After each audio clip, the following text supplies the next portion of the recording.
എന്തേ എല്ലാരും നാവിറങ്ങിപ്പോയാ?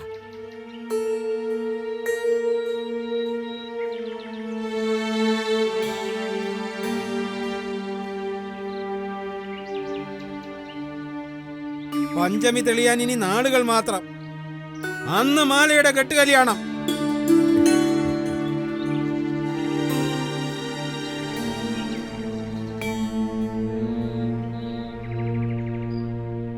മലദൈവങ്ങളെ സാക്ഷിയാക്കി ഈ തേവൻ മാലയുടെ കഴുത്തിൽ മിന്നുകെട്ടും.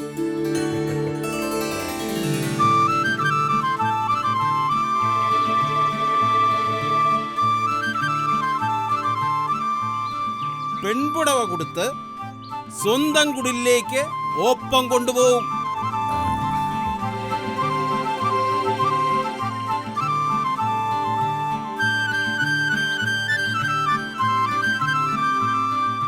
ഈ കണ്ട കാലം അത്രയും കണ്ണും വീച്ച് ഞാള് കാത്തിരുന്നത് യവന്റെയും മാലയുടെയും കെട്ടുകല്യാണം കാണാനാ. മൂപ്പ, നിങ്ങൾ ഈ ഊരിന്റെ മൂപ്പ മാത്രമല്ല, മാലക്കൊച്ചിന്റെ വല്യപ്പൻ കൂടിയല്ലേ. അപ്പൊ തീരുമാനം നിങ്ങൾ പറഞ്ഞാ മതി. എപ്പയാ താലികെട്ട്? എപ്പയായാലും ഞങ്ങൾക്ക് സമ്മതം. തേവന്റെ അപ്പാ, ഇങ്ങനെ എടുപിടിന്ന് നടത്തേണ്ടതാണോ നമ്മുടെ മാലേന്റെ മിന്നുകെട്ട്? മാലയുടെ അപ്പൻ പറഞ്ഞ ശരിയാ. ഞാക്ക് തേവൻ ഒറ്റ മോനാ. അവന്റെ കെട്ടുകല്യാണം ആഘോഷപൂർവ്വം തന്നെ നടത്തണം.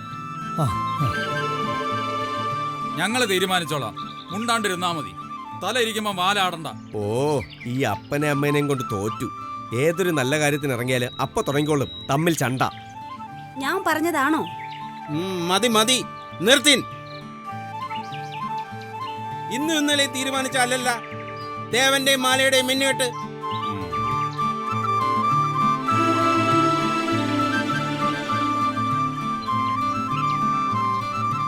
ദേവന്റെ പെണ്ണാണ് മാലയെന്ന് എല്ലാവർക്കും അറിയാം. അതുകൊണ്ട് തന്നെ ചടങ്ങിനൊരു താലികെട്ട്, പേരിനൊരു പുടവ കൊടുപ്പ്, അത്രയും മതി മിന്നുകെട്ട് ചടങ്ങുകള്.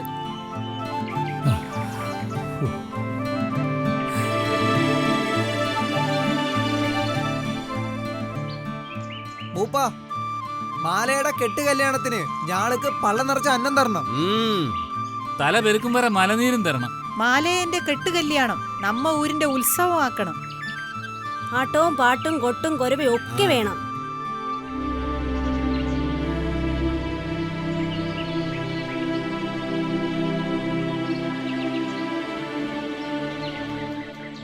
നീ എന്താടി പൊന്നി ഒന്നും ഉരിയാടാണ്ടിരിക്കണേ? നിന്റെ കണ്ണിൽ എന്താ വെള്ളം പൊടിയണേ? അപ്പാ, മാലയുടെ മിന്നുകെട്ട് നിങ്ങളുടെയൊക്കെ നാവിന്ന് കേൾക്കുമ്പോ തന്തോയും കൊണ്ട് എന്റെ ഉള്ളു പിടയ്ക്കണ്. പക്ഷേ എന്തോന്ന് പക്ഷേ? നീ കാര്യം പറ പൊന്നി.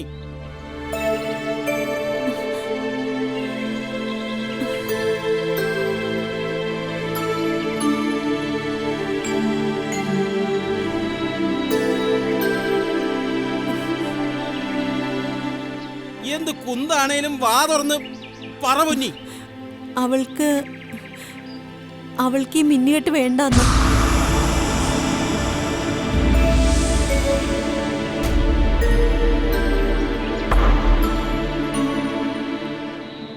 എന്റെ തേവന് പകരം ഏത് കൊലക്കൊമ്പനെയാണ് മനസ്സിൽ കയറ്റി വച്ചേക്കണത്? ഒന്ന് പറ പൊന്നി, അവളുടെ മനസ്സിൽ എന്താ? ആരാ? ഈ തേവനോടും അവന്റെ അമ്മയോടും അപ്പനോടും അവളെ കൊടുക്കാന്ന് വാക്ക് പറഞ്ഞതേ ഈ ചമ്പനാണ്. വാക്ക് പാലിക്കാൻ കഴിഞ്ഞില്ലെങ്കിൽ പിന്നെ ജീവിച്ചിരിക്കണ എന്തിനാ? ഒന്ന് പറ പെണ്ണേ, ആരെയാ അവള് കണ്ടുവച്ചേക്കണത്? അവൾ ആരെയും കണ്ടുവച്ചിട്ടില്ല.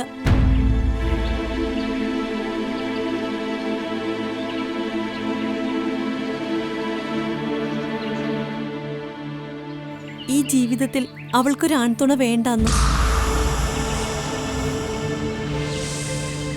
മലമുകളിലെ സാമിയെ പോലെ അവളും സന്യസിച്ചോളാമെന്ന്.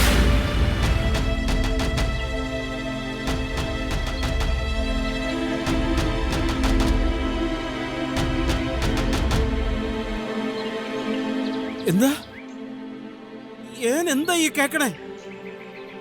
ഈ താലികെട്ട് നടന്നില്ലേ? എന്റെ കുലം അന്യം നിന്ന് പോവുമല്ലോ എന്റെ മലദൈവങ്ങളെ. അപ്പാ അപ്പാ എവിടാ പൊന്നി മാല? വിളിക്കവളെ. അവള് മലമുകളില് സ്വാമിയുടെ അവിടെ.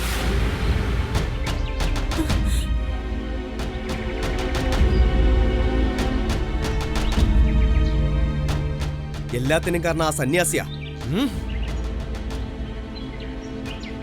അയാളുടെ ജാലവിദ്യ കാരണമാ മാലയുടെ മനസ്സിങ്ങനെ മാറിയത്. അവിടെ ഒരുപാട് തവണ പറഞ്ഞു വിലക്കിയതാ. തല്ലയും വയക്ക് പറയുക ഒക്കെ ചെയ്ത്. എന്നിട്ട് പിന്നെയും പിന്നെയും അവൾ അങ്ങോട്ട് തന്നെയാ പോണത്.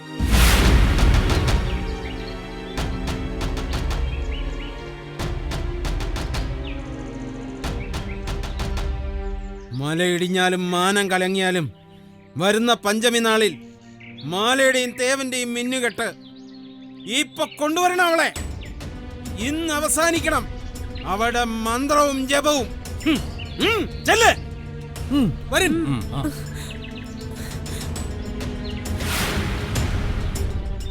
ഗുരു, അങ്ങ് പറയുന്നതിന്റെ അർത്ഥം പൂർണ്ണമായി ഗ്രഹിക്കാനുള്ള ജ്ഞാനം ഒരു കാട്ടുവാസിയായ എനിക്കില്ല. അതുകൊണ്ട് ഒന്നുകൂടി വ്യക്തമാക്കാമോ? നമ്മുടെ ഉള്ളിലും ഈ പ്രപഞ്ചം മുഴുവനും നിറഞ്ഞു നിൽക്കുന്ന ഈശ്വര ചൈതന്യത്തെ കണ്ടെത്താനുള്ള അന്വേഷണമാണ് സന്യാസം. കാവിയുടുത്ത് കമണ്ഡലവും യോഗദണ്ഡുമായി വനത്തിൽ കഴിഞ്ഞാൽ മാത്രം സന്യാസിയാവില്ല. ബാഹ്യമായ ചിഹ്നങ്ങൾക്കും കർമ്മങ്ങൾക്കും അപ്പുറം ആന്തരികമായ പരിവർത്തനമാണ് സംഭവിക്കേണ്ടത്. ലൗകിക ജീവിതത്തോട് വിരക്തി തോന്നി മായയെ വെടിഞ്ഞ് സത്യാന്വേഷണം ആരംഭിക്കുമ്പോൾ സന്യാസ ജീവിതവും ആരംഭിക്കുന്നു. പെട്ടെന്നുണ്ടാകുന്ന ചിന്തയാൽ മനസ്സ് പാകമാകാതെ സന്യാസ ജീവിതം തിരഞ്ഞെടുത്താൽ ശാന്തിയും സമാധാനവും ലഭ്യമാവില്ല. മനസ്സംഘർഷം മാത്രമേ നേടാനാകൂ. അതുകൊണ്ട് ഒരാൾ സ്വയം പരിശോധനയ്ക്ക് തയ്യാറായി തൻ്റെ മനം പാകമായോ എന്ന് ഉറപ്പുവരുത്തേണ്ടതുണ്ട്. എപ്രകാരമാണ് ഗുരു ഒരാൾ പെട്ടെന്ന് സന്യാസിയാവാൻ തീരുമാനിക്കുന്നത്? പല പല കാരണങ്ങളാൽ അത് സംഭവിക്കാം. പ്രിയപ്പെട്ടവരെ നഷ്ടപ്പെടുമ്പോൾ ലൗകിക ജീവിതത്തോട് താൽക്കാലികമായി വിരക്തി തോന്നുകയും സന്യാസം സ്വീകരിക്കുകയും ചെയ്യും. പക്ഷേ അവരുടെ ഉള്ളിലെ ആഗ്രഹങ്ങൾ കെട്ടടങ്ങിയിട്ടുണ്ടാവില്ല. അനുകൂലമായ സാഹചര്യങ്ങൾ സംജാതമാകുമ്പോൾ അവരുടെ ജന്മവാസനകൾ ഉണരുകയും സംശയങ്ങൾ ഉടലെടുക്കുകയും മനസ്സംഘർഷമുണ്ടാവുകയും ചെയ്യും. അത്തരക്കാർ സാധാരണക്കാർക്കിടയിൽ ആശയസംഘട്ടനങ്ങളും സൃഷ്ടിക്കും. സ്വകർമ്മങ്ങൾ അനുഷ്ഠിക്കാൻ മടിയുള്ളവരും സന്യാസ ജീവിതം തിരഞ്ഞെടുക്കാറുണ്ട്. അത്തരക്കാരും ഇതേ അവസ്ഥയിലൂടെയാവും കടന്നുപോവുക. ഒരു യഥാർത്ഥ സന്യാസി സ്വയം ഈശ്വരനിൽ അർപ്പിച്ച് ലൗകിക ജീവിതത്തിൽ നിന്ന് പൂർണ്ണ വിരക്തനായി ഇന്ദ്രിയങ്ങളെ ജയിച്ച് ഈശ്വരനെ അറിഞ്ഞ് മോക്ഷപ്രാപ്തിയിലെത്തുന്നു. അതിനായി അയാൾ നിരന്തര സാധനയിലൂടെ ഗുരുവിൻ്റെ നിർദ്ദേശങ്ങൾ അനുസരിച്ച് കർമ്മങ്ങൾ ചെയ്യുന്നു. ചിലർ ജനനം മുതൽ തന്നെ സന്യാസ ജീവിതം ആരംഭിക്കാറില്ലേ ഗുരു? തീർച്ചയായുമുണ്ട്. അവരുടെ പൂർവജന്മത്തിലെ വാസനയാലാണ് അത് സാധ്യമാവുന്നത്. ഇടമുറിയാത്ത കണ്ണികൾ പോലെയാണ് കർമ്മങ്ങൾ. അതിന് ജന്മാന്തരങ്ങളിലും തുടർച്ചയുണ്ടാവും. എല്ലാ ജീവനുകളും ഈശ്വരനിൽ നിന്നും ആരംഭിച്ച് തിരിച്ച് ഈശ്വരനിലേക്ക് തന്നെ യാത്ര ചെയ്യുന്നു. അതിനിടയിൽ മായയിൽപ്പെട്ടുഴലുന്ന ജീവനുകൾ അനേക കോടി ജന്മങ്ങൾക്കു ശേഷം ഈശ്വരനിലേക്ക് തന്നെ എത്തിച്ചേരുന്നതാണ്. അതുകൊണ്ടാണ് ചിലർ ജന്മനാ സന്യാസിയാവുന്നത്. ആശ്രമങ്ങൾ 4: ബ്രഹ്മചര്യം, ഗൃഹസ്ഥാശ്രമം, വാനപ്രസ്ഥം, സന്യാസം. ഇവയിലേതിൽ നിന്നും ഒടുവിലത്തെ ആശ്രമമായ സന്യാസത്തിലേക്ക് എത്തിച്ചേരാം. അത് കർമ്മവാസനയാലും പൂർവജന്മ കാരണങ്ങളാലും സംഭവിക്കുന്നതാണ്.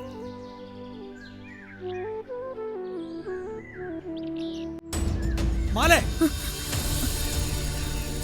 നിനക്കെന്താ ഇവിടെ കാര്യം? പറയ്, എന്തിനാ നീ ഇവിടെ വന്നത്?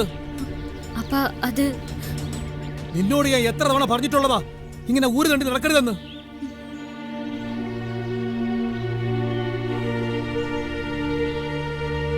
എത്ര പറഞ്ഞാലും നീ കേക്കില്ലല്ലേ? ഇപ്പൊ ഇറങ്ങിക്കൊള്ളേ ഇവിടെ നിന്ന്. ഇനി ഒരിക്കലും ഇങ്ങോട്ട് വന്നു പോകരുത്. അങ്ങനെ പറയല്ല അപ്പ. എനിക്കിവിടെ വരാതിരിക്കാൻ പറ്റൂല. പറ്റൂലേ? തർക്കത്തിന് പറഞ്ഞാൽ കൊന്നുകളയും ഞാൻ. ചെമ്പ, വിടവളെ, വിടാനല്ലേ പറഞ്ഞത്? ഇതൊരാശ്രമമാണ്. ഇവിടെ അക്രമം പാടില്ല. ഇത് എന്റെ മോളാണ്. ചിലപ്പോ ഏനവളെ തല്ലും കൊല്ലും. അതിനിപ്പോ സാമിക്കെന്താ? ഇങ്ങനെ കഠിനമായി ശിക്ഷിക്കാൻ വേണ്ടി മാല എന്ത് തെറ്റാണ് ചെയ്തത്? നല്ല ചോദ്യം. കാട്ടുപെണ്ണിന് എന്താ സ്വാമി മന്ത്രം പഠിപ്പിക്കുന്നിടത്ത് കാര്യം? ഇതൊരു ആത്മീയ ആശ്രമമാണ്. സദാ ദൈവചിന്തകൾ മാത്രം കളിയാടുന്ന ഇടം.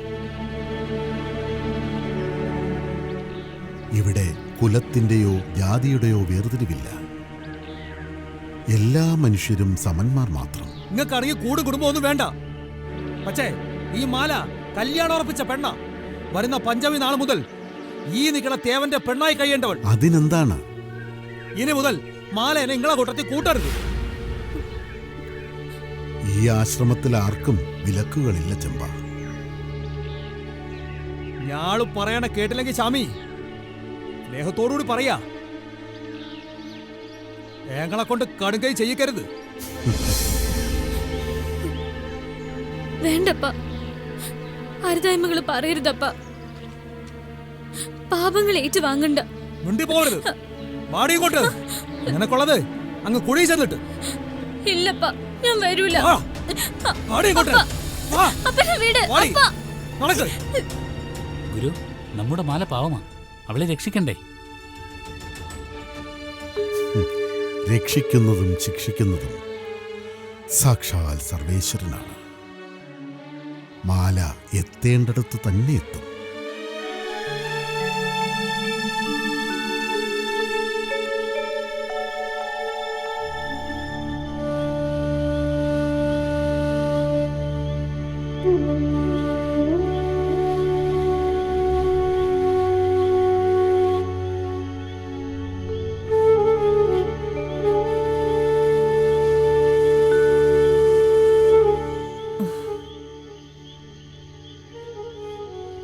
മാലേ, നീ ഇങ്ങനെ ഉരിയാടാതെയും അന്നം കഴിക്കാതെ ഇരിക്കുന്ന കാണുമ്പോ അമ്മയ്ക്ക് സഹിക്കണില്ല.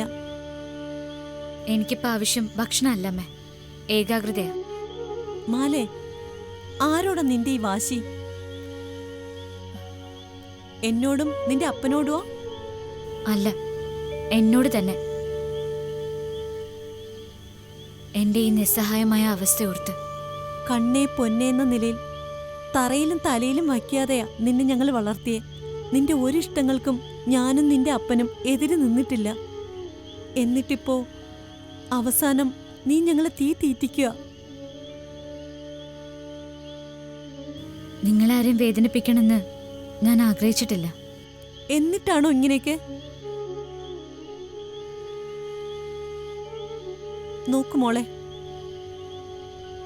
ഞങ്ങള് വാക്കു കൊടുത്തുപോയി, തേവനും അവന്റെ അപ്പനും അമ്മയ്ക്കും. പക്ഷേ എനിക്ക് ഈ ജന്മത്തിൽ വിവാഹമേ വേണ്ട. എന്റെ ജീവിതം രാമപാദത്തിൽ അർപ്പിച്ചു കഴിഞ്ഞു ഞാൻ. അപ്പോ നമ്മുടെ കുലത്തിന്റെ അവസ്ഥ? മോളെ, ഇനി നിന്നിൽ കൂടി വേണം നമ്മുടെ കുലത്തിന് പുതിയ തായ്വഴികൾ ഉണ്ടാവാൻ. വിവാഹം മാത്രമല്ലല്ലോ അമ്മേ മാനവ ജീവിതം. സർവസംഘ പരിത്യാഗവും സന്യാസവും അതും ജീവിതത്തിന്റെ ഭാഗം തന്നെയല്ലേ? ഓരോ മനുഷ്യന്റെ ജനനവും ജീവിതയാത്രയും ഈശ്വര നിശ്ചയമാണ്. ആ പാതയിൽ കൂടി മാത്രമേ നമുക്ക് സഞ്ചരിക്കാൻ കഴിയൂ. സമുദ്രത്തിൽ പെയ്യുന്ന മഴ, ധനികന് നൽകുന്ന ദാനം, പകൽ കത്തിക്കുന്ന വിളക്ക്, ഇതൊന്നും ഫലം ചെയ്യില്ല.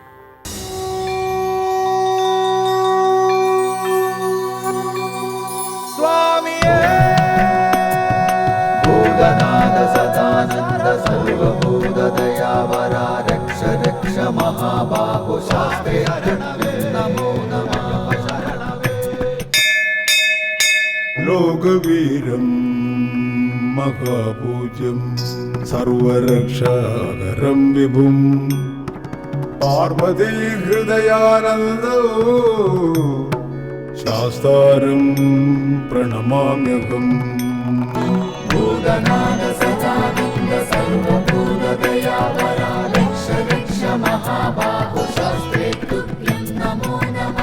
വിപ്രപൂജ്യം വിശ്വവന്ദ്യം വിഷ്ണു ശംഭോ പ്രിയം സുതം ക്ഷിപ്രപ്രസാദ നിരതം ശാസ്താരം പ്രണമാമ്യഹം. മത്തമാതംഗഗമനം കാരുണ്യാമൃതപൂരിതം മത്തമാതംഗഗമനം കാരുണ്യാമൃതപൂരിതം സർവവിഗ്രഹരം ദേവം ശാസ്താരം പ്രണമാമ്യഹം. ഭൂതനാഥ സദാനന്ദ സർവഭൂതദയാപര രക്ഷ രക്ഷ മഹാബാഹു ശാസ്ത്രേ തുഭ്യം നമോ നമഃ. അസ്മത്കുലേശ്വരം ദേവം അസ്മത് ശത്രു വിനാശനം അസ്മദിഷ്ട പദാതാരോ ശാസ്താരം പ്രണമാമ്യഹം.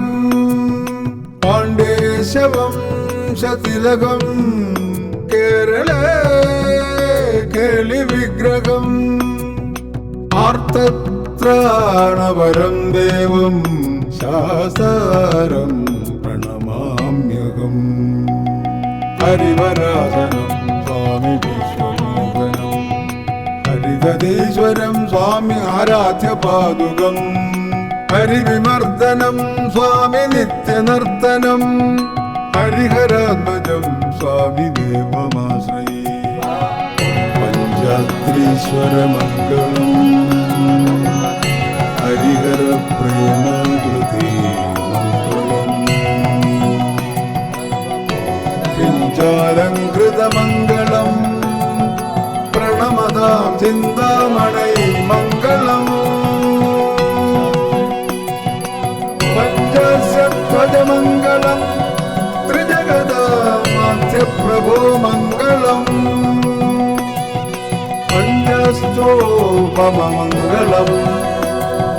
ശ്രുതിശിരോലങ്കാരസ